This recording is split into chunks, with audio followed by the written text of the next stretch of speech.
अस्सलामुअलैकुम नाज़रीन।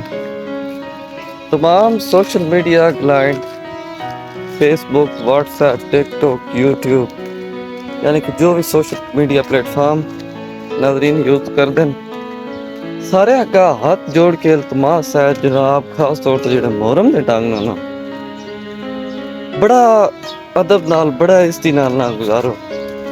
सैने सच याद ध्यान बा घरा दे वड्डे घोड़े होन ना निक्कियां दा भी पिच्छे ही हाल हुंदा। साडा कसूर नहीं, असी एक वीडियो बनाने ना एक दिल खुश करने वास्ते ते गाना ला के जो तो दौड़ा ला के उल्टा बिस्ती साडी ही हुंदी है। फिर ध्यान साडे स्टार हो गए वड्डे जिन्हां दे उतले लेवल तक जा रहे हैं चर्चे सोशल मीडिया पे। ਉਹ ਜਨਾਬ ਪਹਿਲੀ ਕੋਈ ਗਾਣਾ ਯੂਜ਼ ਕਰਦੇ ਨੇ ਪਿੱਛੇ ਸਾਡੀ ਜਿਹੜੀ ਨਿੱਕੀ ਜੀ ਆਵਾਮ ਹੈ ਨਾ ਉਹ ਜਨਾਬ ਪਹਿਲੇ ਸ਼ੁਰੂ ਕਰ ਲੈਂਦੇ ਤੇ ਇਸ ਤਰ੍ਹਾਂ ਮਾਹੌਲ ਨੂੰ ਬੜਾ ਅਸਰ ਪਾਉਂਦਾ, ਇਸ ਤਰ੍ਹਾਂ ਅੱਛਾ ਵੀ ਨਹੀਂ।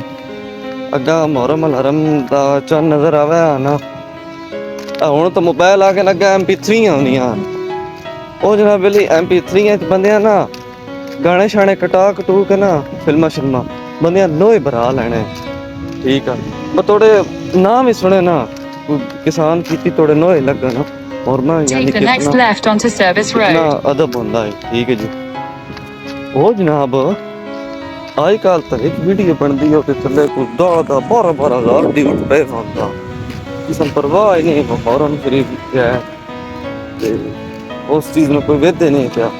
अलबत्ता आस्ते च एक दो बाली वड्डी होया ठीक है साडी नामी दामी नहीं 10वीं मुहर्रम ना भाई ये पूरा महीना इदा थोड़ा इदा अदब हो जावे ना ते दुआ अल्लाह पाक सन तौफीक देवा।